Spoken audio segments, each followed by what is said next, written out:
his garage polishing his 550 Porsche for the show.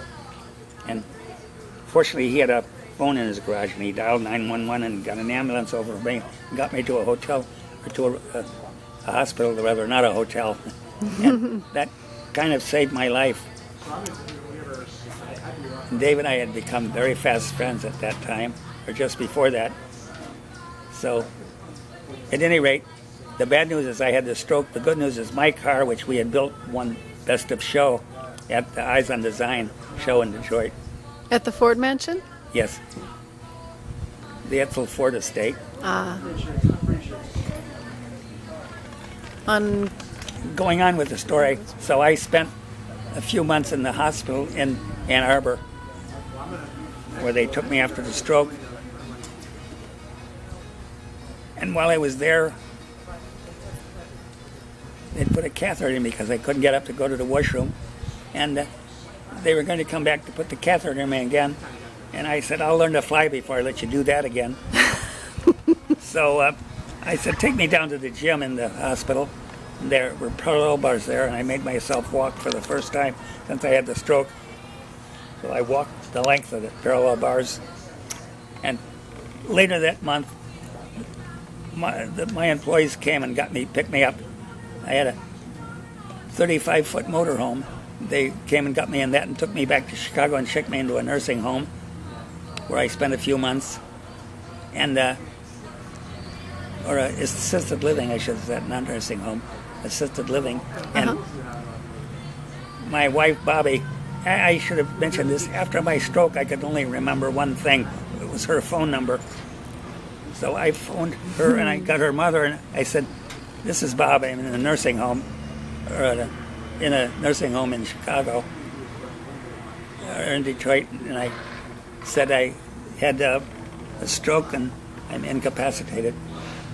Bobby happened to be out on a flight at that time, and when she came home, her old mother told her, Bob called and he's in a nursing home in Detroit area, and he didn't leave a phone number. So Bobby knew I was going to the Detroit area to show my car. So she started calling hospitals all around the area and finally ran me down. And get back to where I was.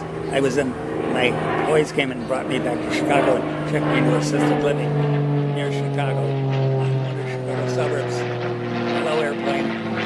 And Planes, trains, and automobiles. at any rate, and so I spent a month or two in the nursing home, the assisted living, and one night Bobby came down with my van and a friend and shanghaied me out of there and took me into the Chicago area and checked me into the DoubleTree Hotel, which was near the rehab center. And I'd go out every day and go to the rehab center to really learn how to walk again and to talk, such as it is. So you really could not remember anything at all? No, just her phone number. Wow. And at that point, you both were divorced, but hadn't really been talking? Yeah. We'd always kept in touch because we'd become good friends. I see. And during the period of time we dated. And during the time that I was going to rehab, I was taking a driver's reevaluation course. And one day I went in for rehab, and they said, good news, Mr. Shaw, you can drive again. And I got so thrilled, I went downstairs and hailed a cab and went over to Harry Woodnorse, which was a fellow in Chicago who specialized in Rolls Royces. And I was so happy that I could drive again, I bought a Rolls at lunch. And I drove back to the hotel, and the big black doorman welcomed me back and said, what's this? And I said, it's my new car, I can drive again. He said, hell, you come on in, I'll buy you a drink. So I went in with him. We sat at the bar and got hammered together in the hotel. I staggered back upstairs. And during this period of time, my ex-wife, 2 weeks, was stalking me in the halls. She found out I was there through quite a strange circumstance. A young man that had gone to high school with her son went to chef school and became a chef and was chefing in the hotel. He saw me and recognized me and got word back to her where I was. So she came down and was stalking me in the halls, which was very unpleasant. But somehow I lived through it. And Bobby would come in from her flights. Bobby is the girl I had dated, who is now my wife. She'd come in from her flights and go to dinner with me. And it was good that I was in a hotel. I had two good friends living very close by who would come down and spend time with me, which helped tremendously. And Bobby would come in from her flights and have dinner with me and do my laundry and have dinner with me. And she asked one time on one of those trips, "Is there anything else I can do to help you?"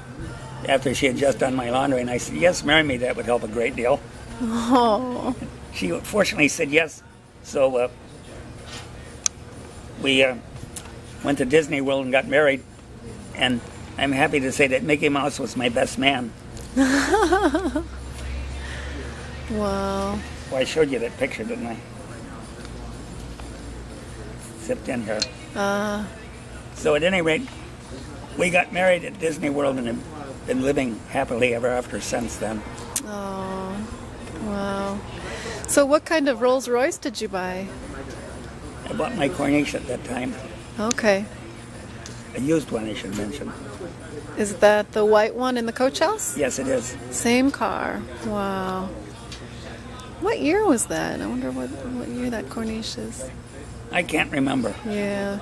Well, I don't even remember breakfast. Between my stroke and my age, my memory is mush. And I have a bad case of old man-itis. But you'll never forget that phone number. No. I don't know it today. Don't need it anymore. Fortunately, I knew it then. Yeah. And that turned out to be a lifesaver. Wow. Very cool.